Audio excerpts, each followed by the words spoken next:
Track record is abysmal, consistent but abysmal. Thank you. Very wise people. Very wise.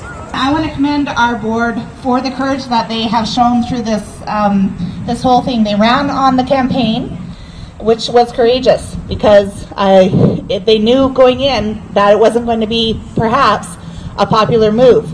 However, the community showed them differently, and they elected them in there, and we thank them for their courage in that situation. And when they took office, they had to maintain their courage as they sat through board meeting after board meeting, passing, again, perhaps challenging motions to try to make things better for the students in our district. And I thank them for their courage when they do that. And now they're facing a very challenging situation, and they've taken on the government of British Columbia. What could be more courageous than that? And they didn't do it in a militant way. They didn't do it in a way that was angry and challenging and forceful. They did it with a community backing. They do it with community backing. And they do it with grace and resiliency. And I can't imagine what is more courageous than that. Thank you for being here. It's really great, and we need it for our spirits. We're not normally in our regular lives do we do these kinds of things, and we need to do them with you. I want to speak about my colleagues, Ellen Oxman, Duncan Brown, my vice chair. I don't know what I would have done. I don't know what all of us would have done without each other. I've never had so much fun having such a terrible time. And that's the truth. We have something that the forces of power do not. All of us have stood as comrades, not scratching for private advantage, not feathering our nests, not looking to advance careers or businesses. I would like to thank you for your indignation and for your friendship, and remind you that history is like a big pub. As long as you're alive, it's your round. For an upper level of government to come along and say, I'm sorry, you're out, seems improper than for a level of government to do that. What's next, I guess, after? We're still attempting to get a meeting with, we have requested a meeting with the Treasury Board and the Premier, as our wish is to talk to the person who actually holds the purse strings. And we're still hopeful that we can perhaps enter into some negotiations, but we have not been in that position so far. All there has been is a certain amount of noise in the press from the Minister of Education simply saying that he's not interested in sitting with us and talking to us, and he's only interested in imposing his will and threatening us with termination. I'm bringing greetings from 43,000 teachers across the province today. We purposely have rallies all over the province today to mark this event. It's an important event, and a lot of people have talked about courage, but I want to talk about another word that starts with C, conscience. I was reading Eden's diary, her blog. It's called Diary of a Mad Trustee.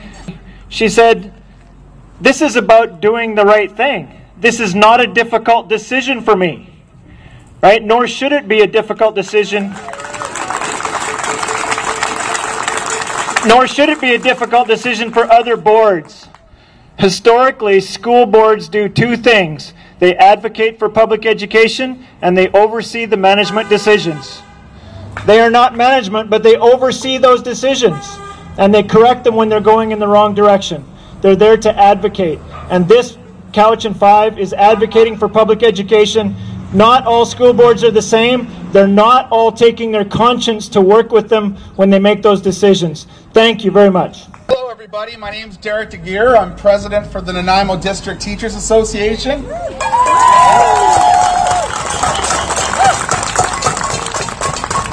We represent 1,100 teachers in the Nanaimo Ladysmith-Lanceville community, and we're here to tell you today that we are standing with the teachers of Cowichan, the students of Cowichan, the parents of Cowichan, and most importantly, we're standing with the Cowichan 5. We've been asking superintendents, we've been asking principals, we've been asking our community partners, we need to take a stand for public education.